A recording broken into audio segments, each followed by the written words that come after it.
एक छोटे शहर में नीलगिरी घाटी के ऊपर एक पुराना स्कूल था। यह स्कूल विद्यार्थियों के लिए अपनी पारंपरिकता और शिक्षा की गुणवत्ता के लिए प्रसिद्ध था, लेकिन उस स्कूल के पास एक पुराना और भूतिया माहौल भी था, जिसे स्थानीय लोग भयंकर और अज्ञात के रूप में जानते थे। एक दिन स्कूल की एक छात्रा रिया और उसके दोस्त राहुल और मेघा ने निशाने पर लगाया कि क्या वास्तव में वहां कोई भूतिया होता है। उन्होंने अपने आप को वहां बुलाया, यकीन नहीं करते कि कुछ होगा। जब वे माहौल में प्रवेश करते हैं तो उन्हें वहां भूतिया और अत्याचारित वातावरण मिलता है। दीवारों पर खून के निशान हैं और भूतों की चीखें सुनाई देती हैं, लेकिन वे इसे एक बड़ा जोक समझते हैं और आगे बढ़ते हैं। जैसे ही वे माहौल की गहराई में आगे बढ़ते हैं, उन्हें एक रहस्यमय दरवाजा मिलता है। रिया ने उसे खोला और अंदर चले गए। वहां उन्हें एक पुराना पुस्तकालय मिला, जिसमें कुछ जादुई और रहस्यमय किताबें थीं।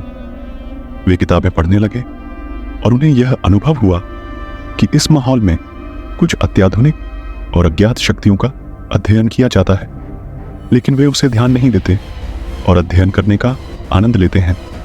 Read more 7+ real horror story in Hindi. कुछ दिनों बाद उनके स्कूल में अनचाहे और अज्ञात हादसे शुरू होते हैं।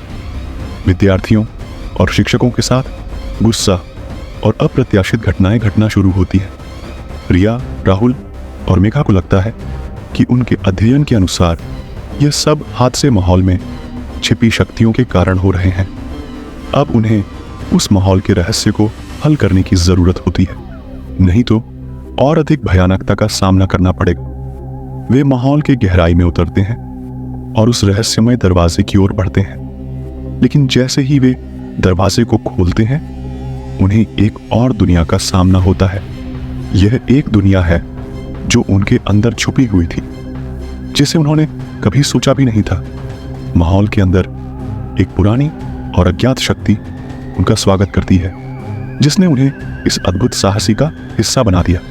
रिया, राहुल और मेघा को पता चलता है कि माहौल में छिपी शक्ति एक प्राचीन और शक्तिशाली भूतिया है, जो अपने अधिकार को पुनः प्राप्त करने के लिए उनका सहारा चाहती है।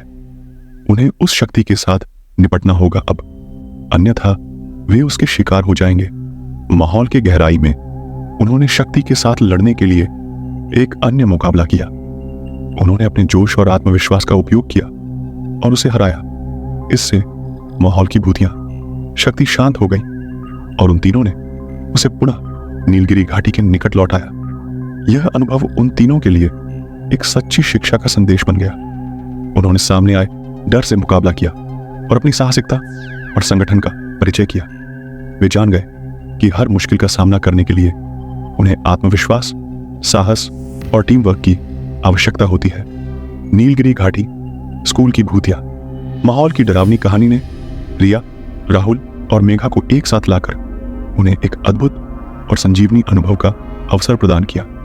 इसके अलावा वे उस स्कूल के समूह को भी एक साथ बांध दिया जो उनके साथ इस अनुभव में शामिल था। इस भयानक से भरे साहस के बाद उन्होंने जान लिया कि मिलकर काम करने का मतलब विजय की गारंटी है, और इस विजय का एहसास करने के बाद वे और भी मजबूत और समर्थ हो गए। इस तरह नीलगिरी घाटी स्कूल की भूतिया माहौल की कहानी ने न केवल रिया, राहुल और मेघा के लिए, बल्कि सभी उन छात्रों के लिए एक महत्वपूर्ण संदेश दिया कि हमें अपने डर से निपटने के लिए तैयार रहना चाहिए और साथ में मिलकर हर कठिनाई का सामना करना चाहिए।